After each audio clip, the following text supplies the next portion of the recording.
Olá, seja muito bem-vinda, seja muito bem-vindo ao episódio 60 do Pode Se Acalmar, o seu podcast de saúde mental e comportamento. Eu sou Júnior Ribeiro e é um prazer enorme ter a sua presença sempre aqui conosco. Hoje a gente fala sobre ciúmes, especialmente dentro do relacionamento amoroso. O ciúme costuma ser tratado como uma demonstração de amor, de afeto, de carinho, de cuidado. Mas em muitas situações, o ciúme ele revela algo mais profundo, um medo de não ser suficiente, um medo de não ser abandonado. Até que ponto o ciúme fala sobre o outro e até que ponto ele revela uma dor que já existia dentro de nós? Quem vai falar mais sobre o assunto é a minha convidada, a psicóloga Maeli Calmon, que já está aqui conosco, e a quem eu já dou as boas-vindas. Maeli, seja muito bem-vinda ao nosso podcast. Obrigada, Júnior. Obrigada pelo convite, inclusive. Boa tarde a todos.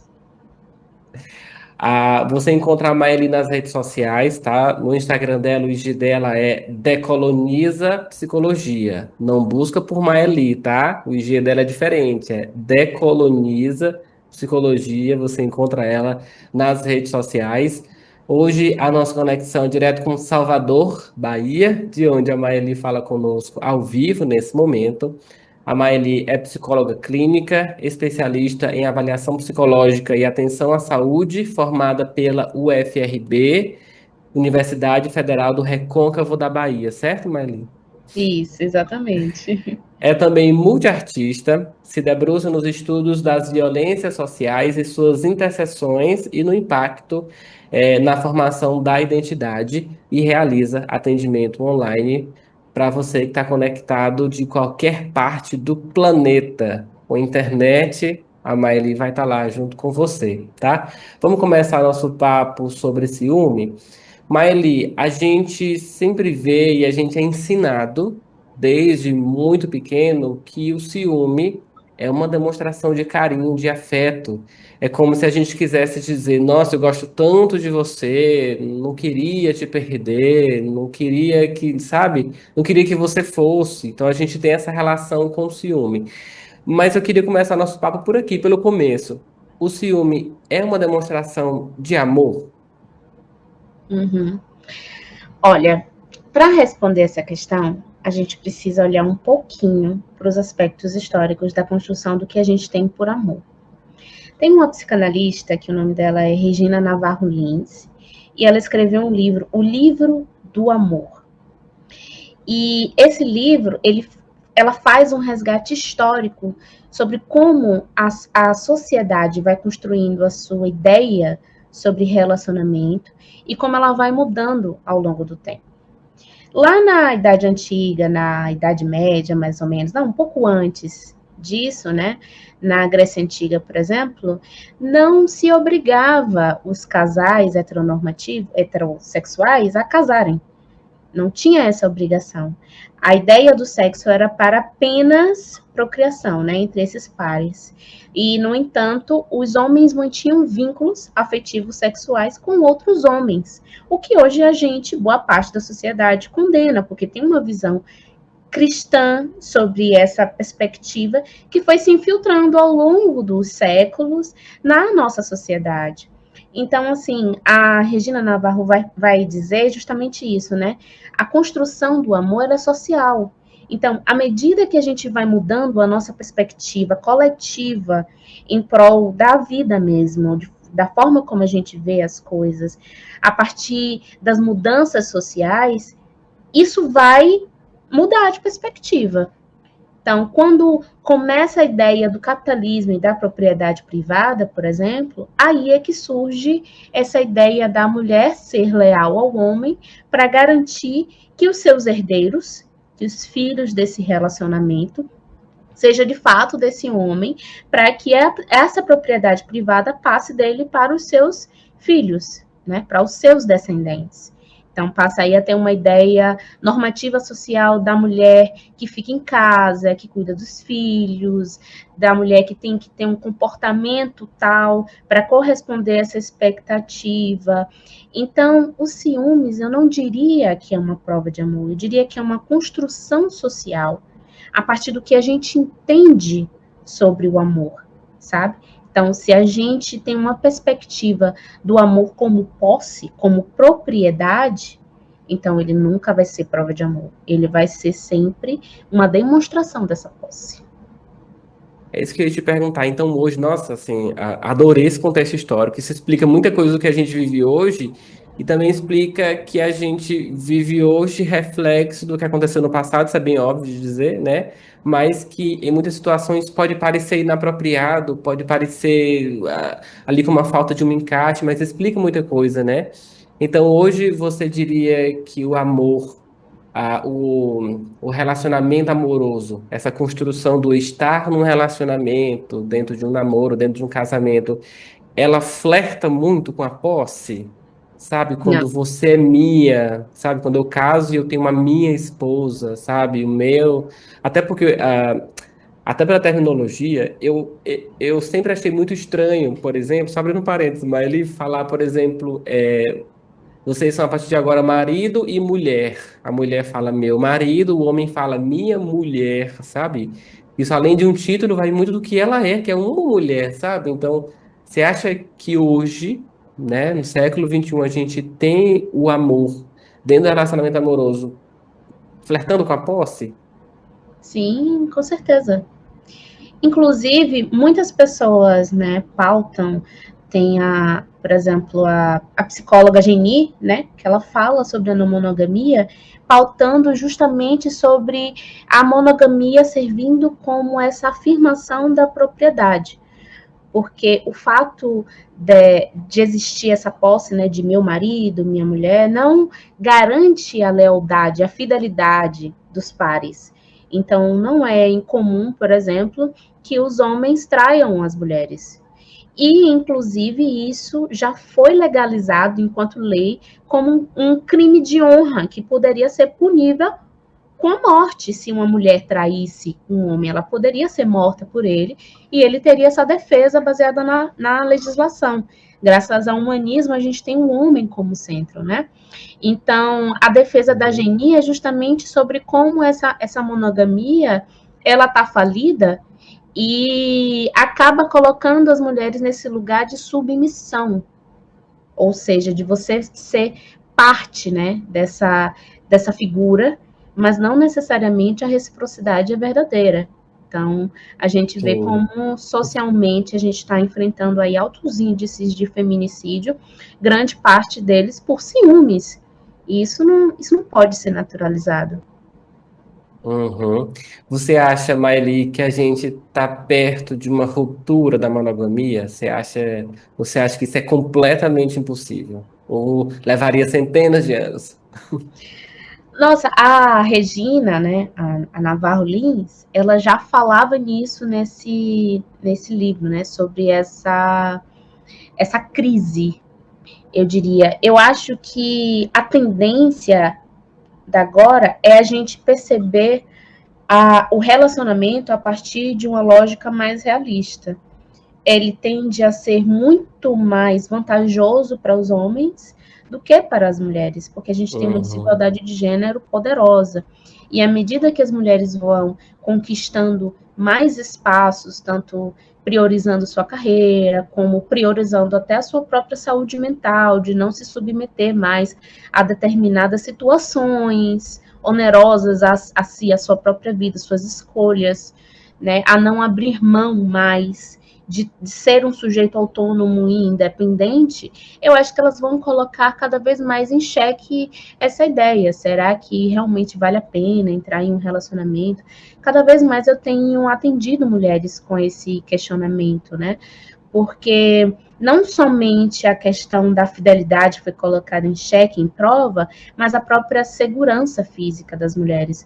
E eu acho que a gente passou a entender as relações a partir de uma outra lógica, uma lógica muito mais pé no chão do que os homens. Os homens ainda estão funcionando como o patriarcado e a demanda do patriarcado determinou há muito tempo atrás. Então, é preciso haver aí um avanço significativo na masculinidade, entender que a masculinidade tóxica tem sido tóxica tanto para eles como para a gente, porque, veja, essa psicanalista, ela vai inclusive falar sobre isso, né? Como o homem, sendo o centro da sociedade, ele também passou a ser rigidamente cobrado para ter um comportamento tal. E é esse comportamento predatório, do que possui, Uhum. do que é agressivo, do que precisa mandar, do que precisa ser de alguma forma, né, o que a machosfera hoje determina, né? Tem que ser um homem assim assado, um homem alfa, que faz e acontece, que é agressivo e que é punido com agressividade também. Então, os meninos, eles crescem sendo expostos a muita agressividade para construir essa masculinidade e sustentar esses ciúmes, essa posse, né? E já as assim, de entender que vocês precisam se humanizar, vocês precisam entender que enquanto seres humanos está tudo bem você chorar. Chorar não é só coisa de mulher, vocês precisam expressar as suas emoções, falar melhor sobre como se sentem, para a gente conseguir alinhar essas expectativas. E eles ainda apresentam uma certa resistência, né? Uhum. Isso é uma realidade, né? A gente tem dados do Anuário de Segurança Pública, dados de 2024, né? Que destaca que o Brasil registrou cerca de 3,7 milhões de mulheres vítimas de violência física em um período de 12 meses.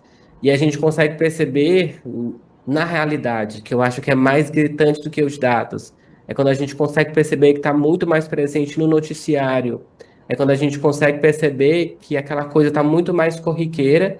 E isso é completamente assustador. Isso jamais pode ser normalizado violência sob nenhum aspecto, sobretudo a violência também contra a mulher dentro dos relacionamentos. Mas ele pensa no longo prazo, sabe? Essa geração que está hoje na sua fase da adolescência, pré-adolescência, está nessa juventude que está olhando para esses casos, sabe?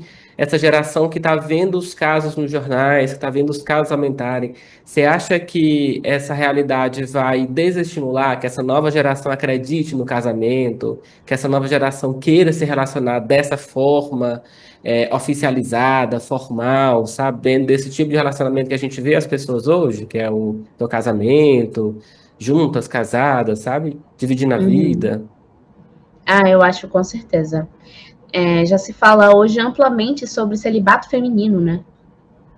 E sobre esse pacto, assim, de se apoiar, de uma servir como referência para outra, para se fortalecer diante de relações abusivas, justamente porque está assustador, assim, não é sobre uma escolha arbitrária, é fruto de gerações que escolheram, de alguma forma, socialmente, né, coletivamente, se comportar dessa maneira. Né? A gente está falando sobre pactos sociais que foram construídos ao longo do tempo e que agora estão passando por um processo de desconstrução. A Alemanha hoje está passando por um processo de baixa natalidade e está tentando estimular as mulheres, as jovens, a Alemanha não, é a Alemanha, as mulheres a engravidar. Só que assim, vocês também precisam pensar em como os homens estão sendo pais, que tipo de referências eles estão sendo e em que tipo de relacionamento as mulheres precisam estar dentro para conseguir ter um filho, né? A sociedade, ela dá condições para essa maternidade ser feita sem que a gente abra mão das escolhas profissionais e da nossa vida enquanto sujeito? Né? E tudo isso acaba gerando esse mal-estar social de culpabilização das mulheres, como se fosse uma escolha das mulheres não seguir por esse caminho, pelo caminho que as nossas ancestrais acabaram sendo forçadas a seguir em muitos momentos, né? A minha avó casou com 13 anos, ela teve 15 filhos com o meu avô. Ela teve 3 abortos, e dentre todas esses partos, esses filhos que ela teve mais de um episódio de depressão pós-parto. E não foi acolhida, assim, minha avó sofreu todo tipo de violência dentro do relacionamento com meu avô. Então, não dá, e assim, Eu não vou dizer fantasiar que a minha avó deseja isso para as netas dela. Óbvio que não. Uhum. Então, acaba que você vai passando, as gerações vão quebrando os ciclos das gerações anteriores, né? E aí eu acho difícil que essas novas gerações, os meninos continuam reproduzindo e tendo como referência a masculinidade tóxica que ainda resiste, né?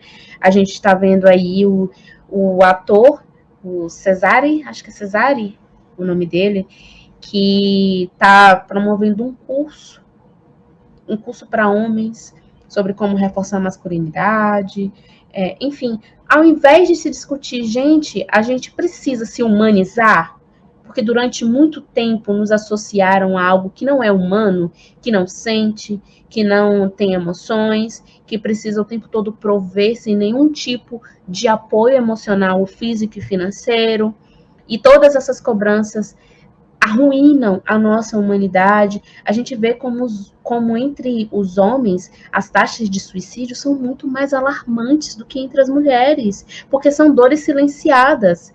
Então, não dá para a gente simplesmente ignorar todas essas questões sociais e culpabilizar as mulheres por querer mudanças. Uhum. Sim. E precisa ser refletido, precisa ser debatido tudo isso, né? Então, as novas configurações familiares, precisamos questionar o que está acontecendo atualmente. As mulheres estão sendo vítimas de mais violência, então, o que está acontecendo? Como é que está essa configuração familiar hoje? Como é que está esse homem?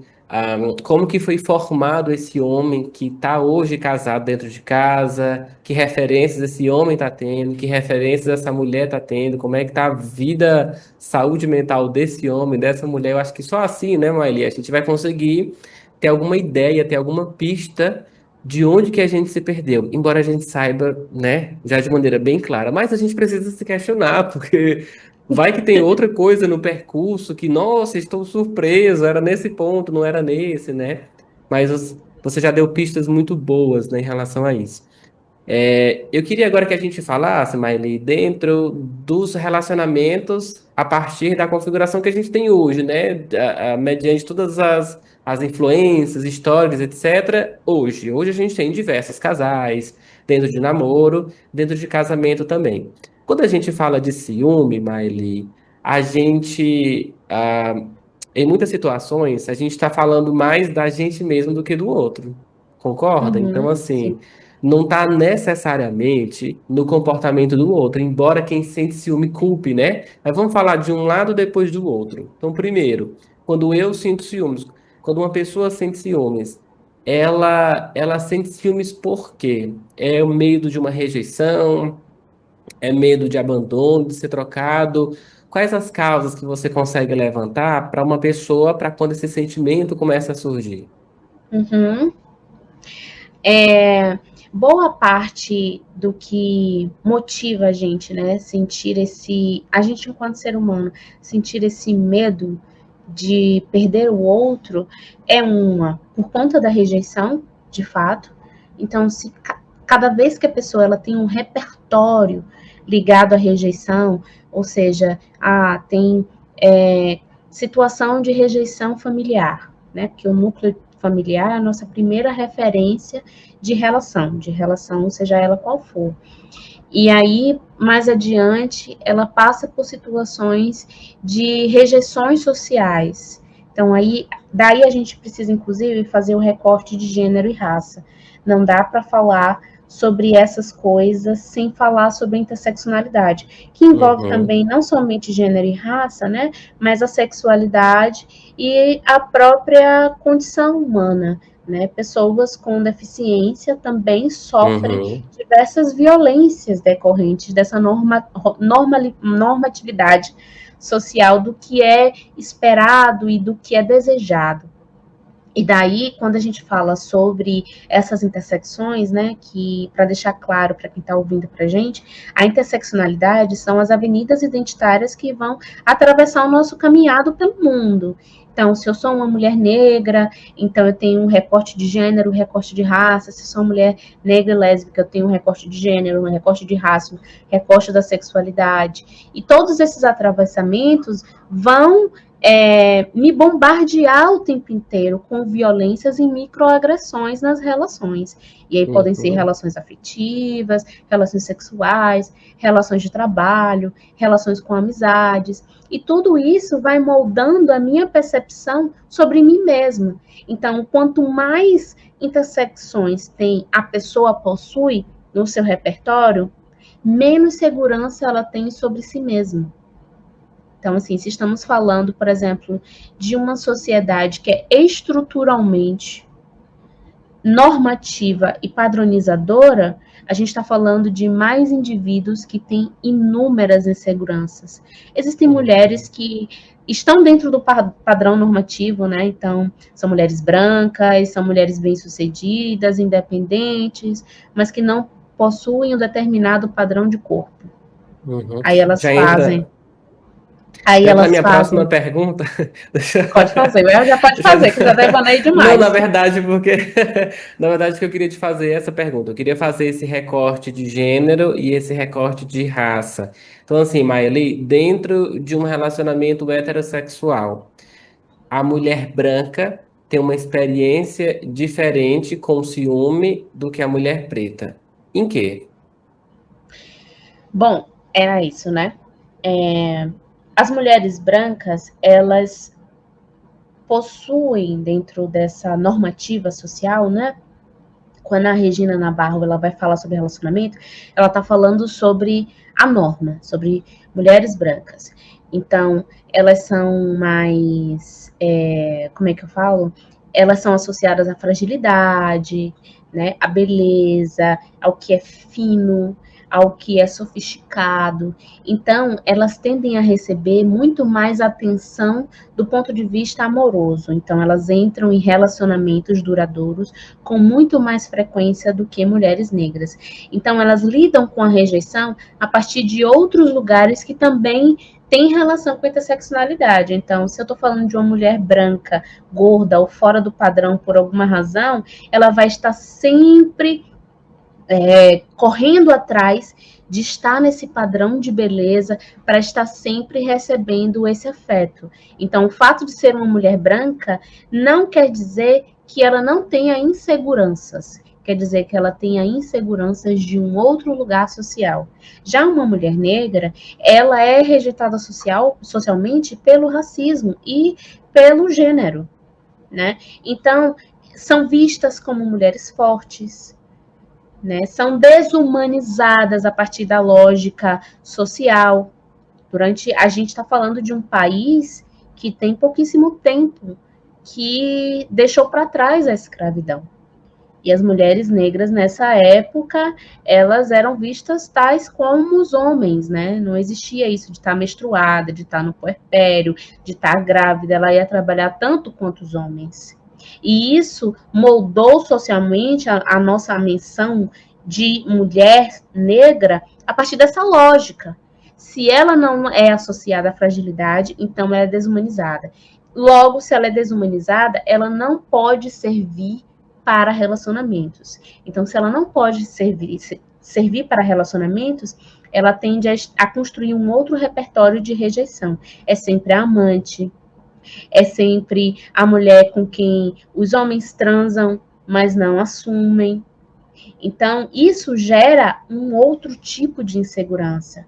É você lidar o tempo inteiro com a rejeição e acaba vulnerabilizando essas mulheres a estarem em qualquer relacionamento.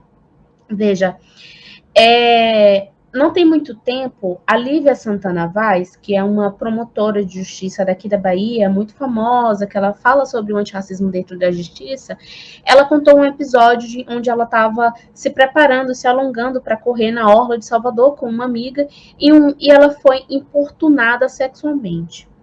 E esse homem, à medida que ele importunou ela, ele também questionou ela, assim,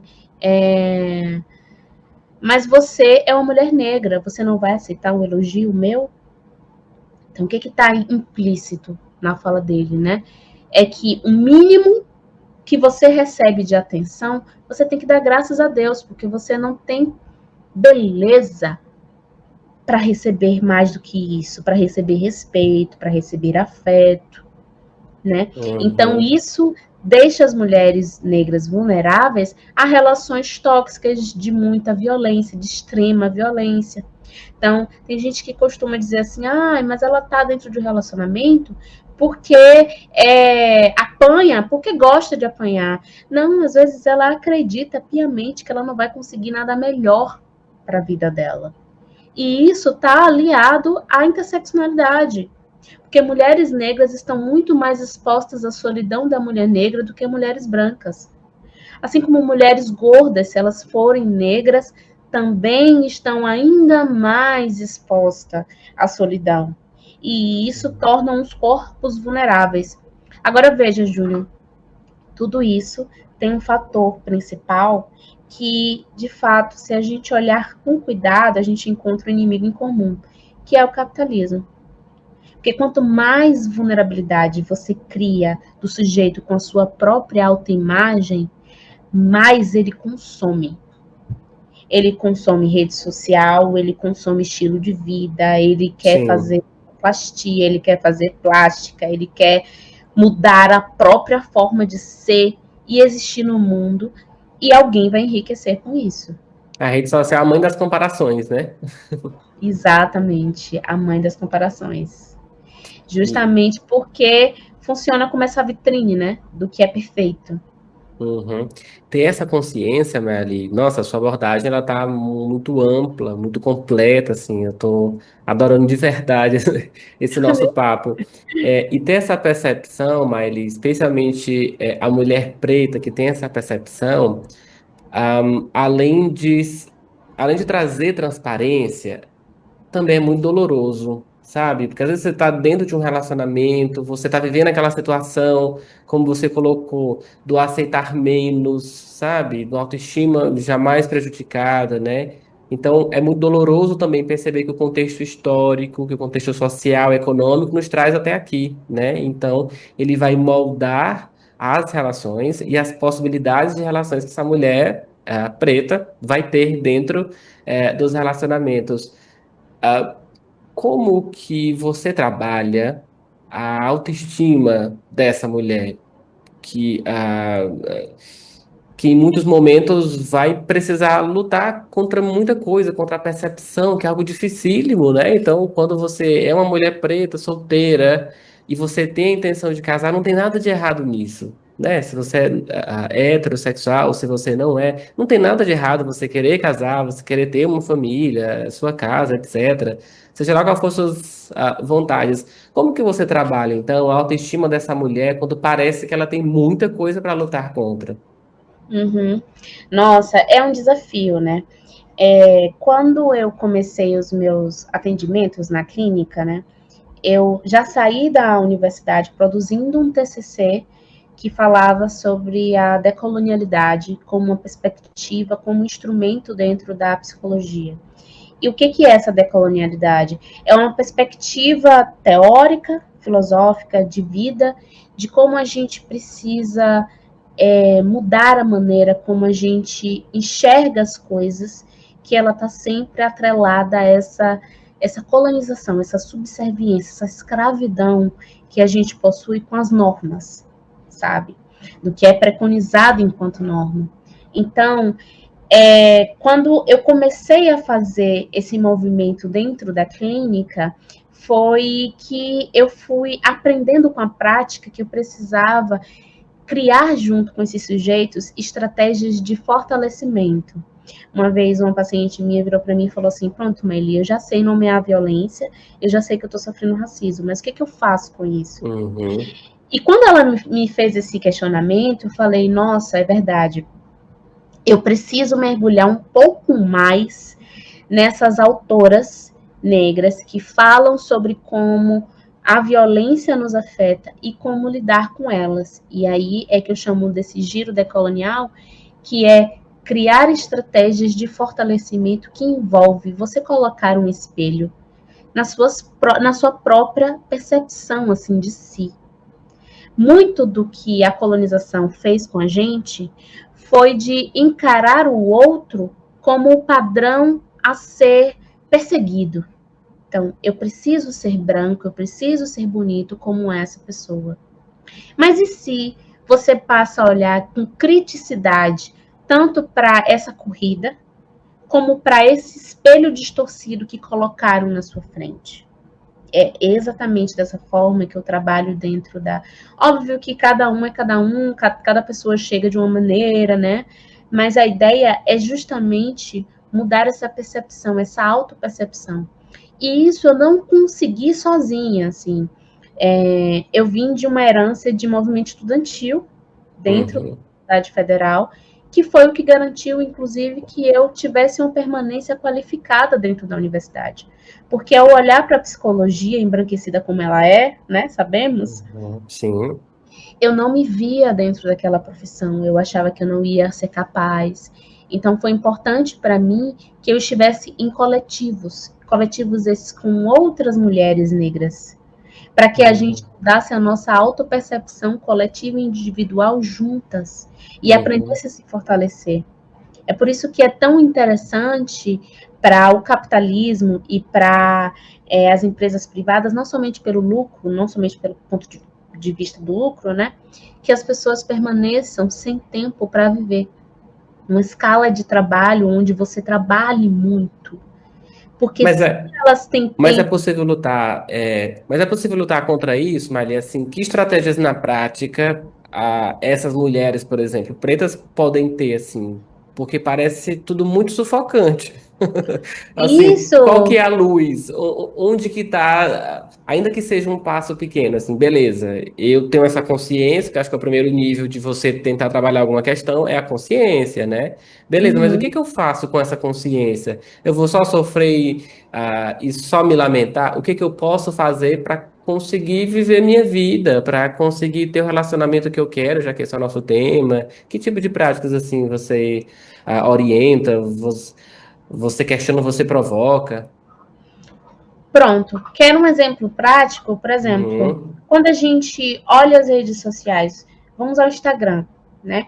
O algoritmo ele é treinado para que quanto mais um determinado post tem acesso, mais amplamente ele chega para as pessoas. Mas já sabemos que boa parte disso tem os atravessamentos das intersecções, né? Então, pessoas uhum. brancas têm muito mais visibilidade, né? E se a gente muda e busca muito mais pessoas negras na lupa, para que a gente passe a olhar para a nossa beleza de um outro olhar? Uhum. Se vai se compara Com com quem presta, né, pessoas, Maile? exatamente, com pessoas Se parecidas compa... com você. Exatamente. Então, você acaba criando referências positivas a partir do momento em que você olha para esse espelho. Você olha para esse espelho, e é isso que eu ia falar sobre coletividade, né? Porque quanto mais em coletivo a gente está, não estou falando sobre necessariamente participar de movimentos sociais. Mas eu posso me encontrar com as minhas amigas pretas em algum bar preto legal? Eu posso sair no final de semana para ir para um baile charme, que é um baile de pessoas Uhum. pretas? Uhum. Eu posso ir para uma festa de baticu, porque quando eu chegar lá, eu vou ver pessoas que já passaram pelo processo de fortalecimento empoderadas e eu vou utilizar elas como espelho, reflexo. Se ela pode ser assim tão maravilhosa, porque não é nem sobre as roupas, não é nem sobre o cabelo, é sobre como a gente está se sentindo, não é? Que a gente vai passar, transmitir isso para as pessoas, aí ela vai olhar e vai dizer, então eu também posso. E é assim que ela começa a experienciar, olhar para esse espelho de uma forma diferente. Buscar selecionar as referências, né? E não deixar se guiar pelo que já tem.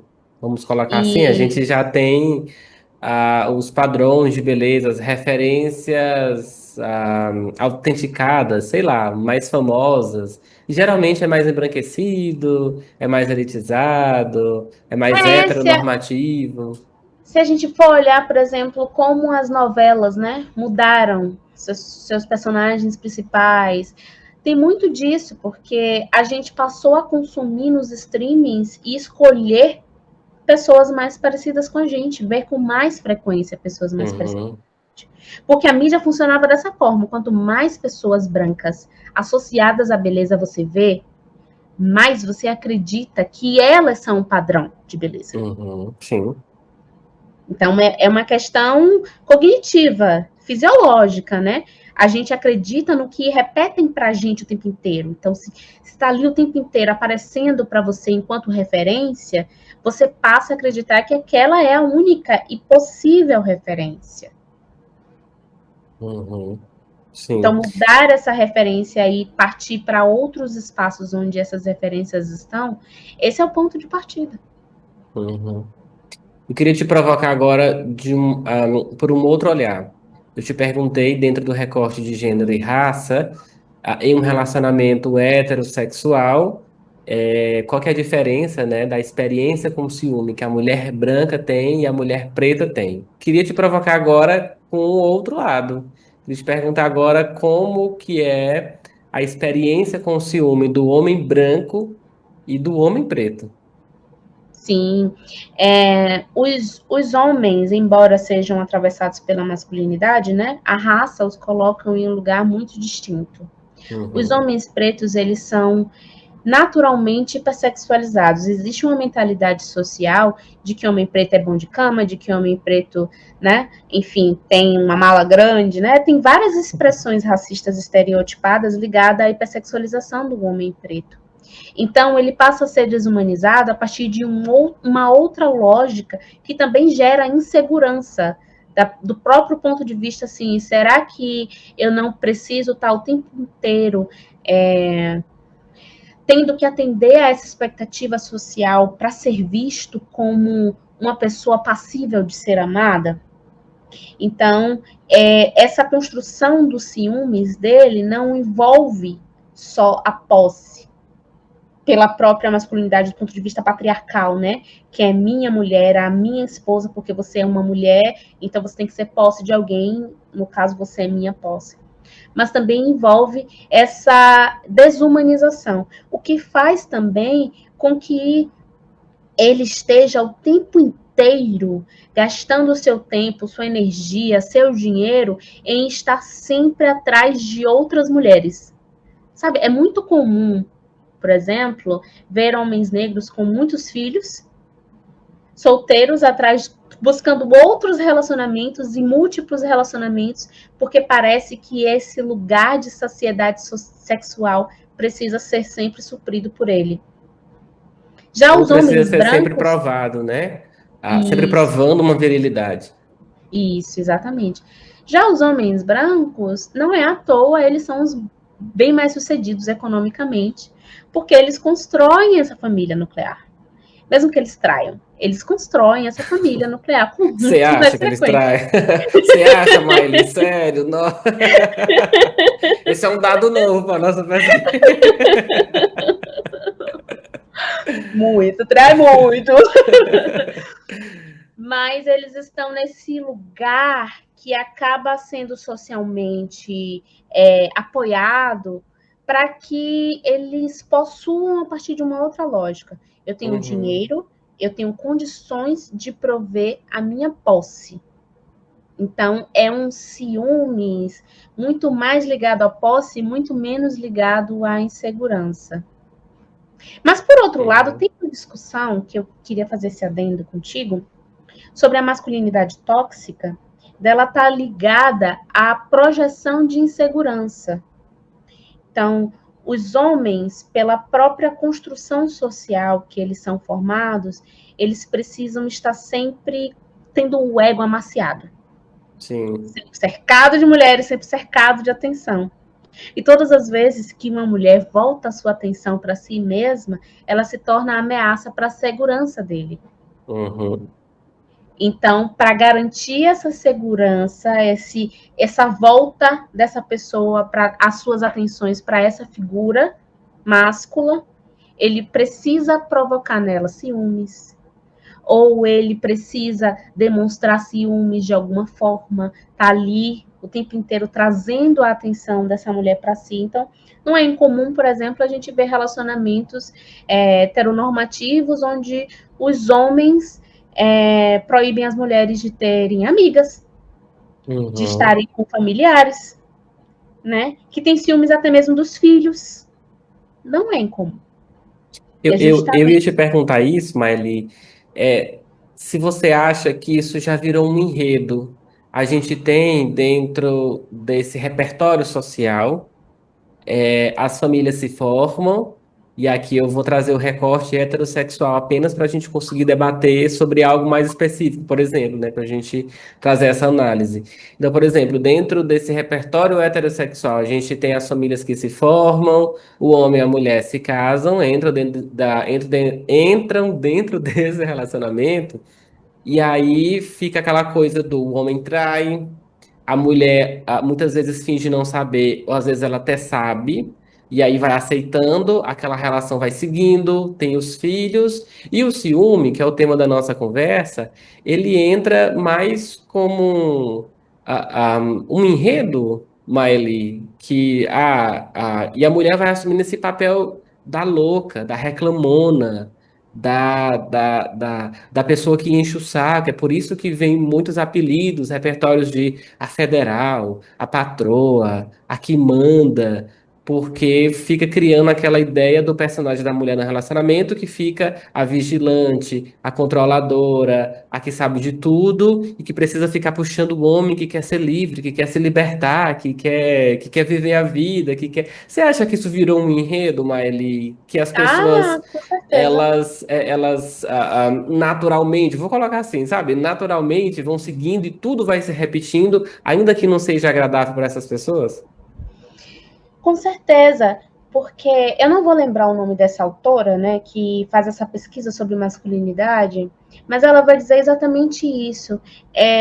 Para ser validado, para ter essa validade egóica, da função psicológica mesmo, assim, de eu preciso ter todas as atenções sociais voltadas para mim, ele provoca na mulher insegurança, mesmo que isso implique um desgaste no relacionamento.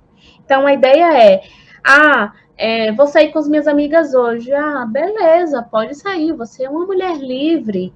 Mas aí ele arruma um enredo para fazer com que ela se sinta insegura. O que não deixa de ser uma violência moral, psicológica. Exatamente. E vai ali aprisionando e cercando essa pessoa. Quando essa pessoa percebe, ele não proibiu ela de sair. Ele não proibiu ela de ver as amigas, de ver a família, mas ela não se sente segura para poder fazer isso porque tem medo de deixá-lo sozinho e ele traí-la. Mas, Maeli, tem muitas mulheres que acabam vendo isso como uma prova de amor e até como uma prova de desejo sexual.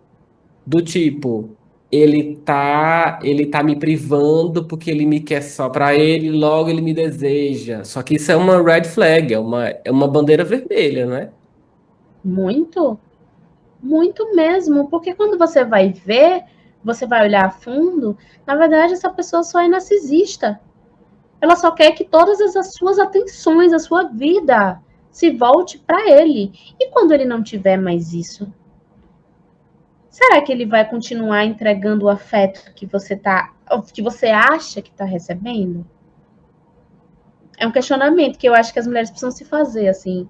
Será que se eu deixar de prover essa assistência a esse homem, ele vai continuar me tratando bem ou ele vai passar a ser violento?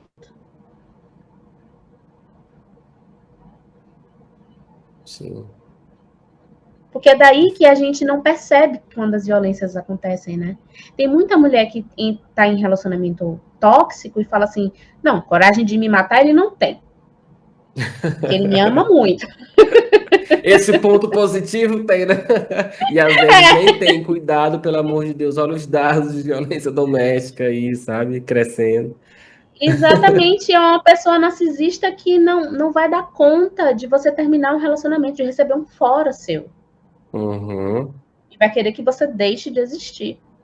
Que não vai aguentar que a mulher não deixou de ser posse, né? Porque isso também tem uma consequência para a imagem social que ele vai ter enquanto homem, né? Então isso prejudica diretamente a imagem de virilidade, de controlador, de macho alfa, sabe? Porque vai sair como um perdedor e machos não perdem, né, Maili? Quando perdem muitas vezes com atitudes catastróficas, né? Exatamente. Aquele caso daquele rapaz, que eu não lembro o nome, acho que foi de Minas Gerais, que matou os filhos e depois se matou, Sim, porque, meu Deus. porque dizem que a mulher, não sei, né, exatamente o que aconteceu, mas que eles dois não estavam mais se relacionando e ela começou a se relacionar com um outro homem. E aí ele, para puni-la, ele mata os filhos e se mata para deixar ela com culpa por ela ter escolhido viver, por ela ter escolhido a si mesma. E a repercussão, eu lembro disso, né? Eu mesmo fiz essa análise. Eu abria a parte dos comentários das publicações de sites, notícias, etc., que divulgaram isso, né? E o que a gente conseguia ver nos comentários era isso, né? As pessoas culpavam mesmo ela, como se ela tivesse destruído a família, sendo que não foi ela que matou, sabe? Então, assim, as Uhum. infidelidades é, são muito mais famosas pelos homens dentro do relacionamento amoroso, né? Então a gente consegue perceber isso aqui, uma análise social que eu estou fazendo, tá? Não tenho dados sobre isso. Mas uma análise Uhum. social sobre isso, a gente consegue perceber que aparentemente as mulheres são mais fiéis do que os homens. Então, numa situação que acontece inversa, a gente ainda continua culpando a mulher, como se ela fosse a motivadora que tivesse incentivado ele a fazer tamanha catástrofe.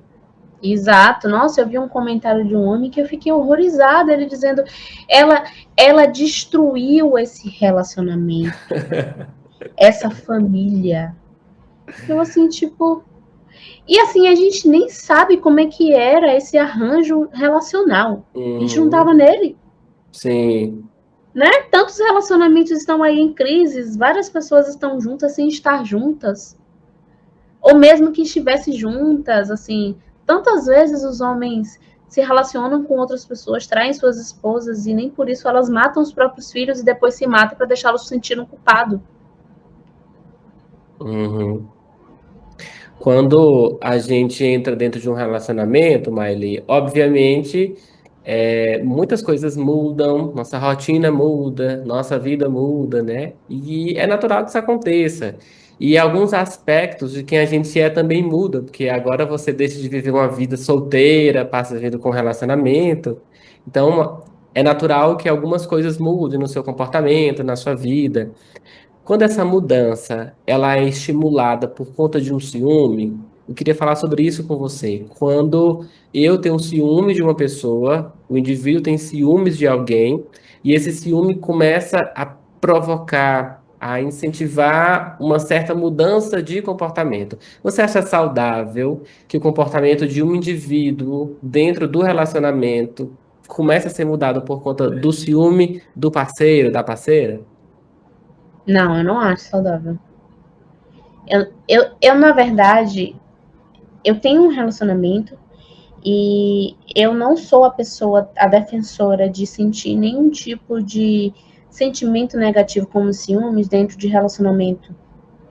Eu acho que a gente romantizou essa ideia do ciúme como prova de Uhum. amor e não consegue perceber o quão nocivo e o quão desgastante é para uma relação. Porque ao invés de provocar ciúmes, não provoca admiração, afeto. Tem tantos outros sentimentos, tantas outras emoções que podem estar dentro de um relacionamento que dá emoção, né? Que tem gente que fala assim, ai não, mas o negócio do ciúmes é para dar uma emoção, porque aí a gente briga e a gente faz as pazes. Meu amor, a longo prazo isso nem se sustenta. Eu, eu particularmente eu fico assustado. Eu queria já acrescentar uma outra pergunta. Então, o ciúme, ele não é uma pimentinha no relacionamento. O ciúme é sempre um alerta no relacionamento. Sempre. Lógico. Que tédio é esse que você está vivendo no seu relacionamento que você quer brigar com a pessoa por causa de uma outra pessoa? Olha isso. Né? E fora aquele sentimento ruim, assim, de você deitar a cabeça no travesseiro e não ter paz, de achar que a pessoa tá traindo o acordo que você tem com ela. Gente, isso não é saudável. Tem tantas outras coisas para se viver dentro de um relacionamento. Dentro de um relacionamento, são duas famílias. São duas famílias em interação. Dentro dessas famílias tem um monte de demanda. Porque ao invés de gastar energia provocando ciúmes no seu afeto, você não busca viver a sua vida com essa pessoa e repartir ela com a sua rede, né? Quando a gente olha para o nosso mundo, para a nossa vida, tem tantas outras pessoas em que a gente pode repartir, assim, né? Aí vamos tomar um sorvete com fulano, vamos jantar com cicrano. Quando você vai ver a sua rotina do cotidiano, tá lotada, a agenda tá lotada, não tem nem espaço para ficar brigando por causa de ciúmes. E você sufoca a sua vida, o seu relacionamento com esse se, né? Com essa condição, e se tiver me traindo, se tiver. É tanto o se que deixa de viver o que está acontecendo de verdade. E assim, Maeli, a gente não controla o comportamento do outro, né? Então, assim, se acontecer, tá fora do seu controle, não é? Eu acho assim que a gente poderia investir mais na confiança, na parceria, porque o que o outro vai fazer está completamente fora do que eu posso determinar ou não, não é? Exatamente. E assim, ainda que o outro faça, né? Vocês podem encontrar até outras formas de lidar com isso, você nunca nem vai saber, porque se é tão se que você não consegue nem sair da sua imaginação nisso aí. Só projeção de contenda, de briga, e aí quando você não tá vivendo em paz, a outra pessoa não tá vivendo em paz, e o seu relacionamento tá definhando por besteira. E assim, eu sou muito a favor, Júnior, muito, muito mesmo, assim, eu sou a defensora de relacionamentos terem redes de afeto. E tudo Uhum. bem se a O que pessoa seria tem uma rede de problemas, afeto, Maeli? Seria outros amigos casais? outros amigos, né, repartir seus momentos com a família. Ah, não tem relacionamento bom com a família? Beleza. Encontra os amigos. Ah, não tem amigos? Beleza. Encontra uma atividade que vocês dois possam fazer juntos. Uhum. Vai numa aula de dança. Olha que legal. Vai numa aula de dança. Faz um cronograma, um roteiro de coisas que vocês podem fazer legais. Uma noite de jogos. Ah, toda semana, não, todo esse dia aqui do mês, toda sexta do mês, uma sexta, a gente tira para ir para algum lugar ou fazer alguma coisa que nenhum dos dois fez na cidade, que a gente não conhece, a cidade que a gente mora. Não é? É tão mais Adorei legal essa. do que você ficar alimentando brigas. Cis. É, vários Cis. cis. E assim como os relacionamentos tóxicos, os relacionamentos saudáveis também são criados, alimentados, sabe? Existe uma, ex- existe um esforço para que a situação chegue na situação que tá, tanto tóxico quanto saudável, né? Então, que tal investir em práticas que vai deixar cada vez melhor. Eu preciso liberar a Maeli, mas por mim eu passaria o dia inteiro conversando com ela, mas eu não quero atrasar ela no atendimento que ela tem. Então, queria dizer para você que você pode continuar esse papo com ela nas redes sociais, tá? O IG no Instagram é Decoloniza Psicologia. Você vai encontrar o Instagram da Maeli nas redes sociais para seguir esse papo. E o melhor é que ela atende online para pessoas de qualquer parte do planeta com acesso à internet. Então, quer seguir com ela? Fala com ela para agendar também esse atendimento sobre esse e outros assuntos, né, Maeli? Eu queria Isso. já agradecer sua participação aqui conosco no episódio de hoje. Obrigada. Inclusive, um adendo que eu também faço atendimento de casais, tá? Por isso que Ah, eu tô. sim, ótimo. Mas os dois juntos, você tem certeza que isso dá certo? Claro que dá, né? Olha, uma coisa junto para fazer como casal, conversar com a Maeli, vai ser ótimo. Exato, exato. Maeli, Obrigada, muitíssimo muito obrigado. obrigada pelo convite. Para mim é um prazer, eu adoro, assim, né, compartilhar com as pessoas todas as referências que eu acesso e o conhecimento que eu tenho disponível e trocar também, assim, trocas para mim são sempre incríveis. Então, muito obrigada pelo convite. Eu que agradeço. Uma última informação de bastidor antes de eu encerrar é que eu sempre alinho com minhas entrevistadas, entrevistados, a tópicos de abordagem para a gente conversar. Saiu completamente do roteiro, mas ele adorei demais. Assim, a gente foi para vários. Eu já quero marcar um retorno, tá? Mas eu vou te liberar. Só para Uhum. finalizar, nosso episódio é transmitido ao vivo pela Rádio Verona de Teresina, frequência 87,9, e também pelo canal do YouTube da Rádio Verona. Só buscar lá. Lá no YouTube por Rádio Verona você consegue ver e nos ouvir na íntegra aqui todos os episódios. E você também pode nos acompanhar pelo Spotify, tá? Pode se acalmar o POD Mudo, que é o mesmo IG do Instagram, por onde você pode ver os cortes das entrevistas, interagir com a gente, mandar sugestões de temas. Fala com a gente, tá? Muitíssimo obrigado pela sua audiência até aqui e espero você no próximo episódio. Até lá. Tchau, tchau.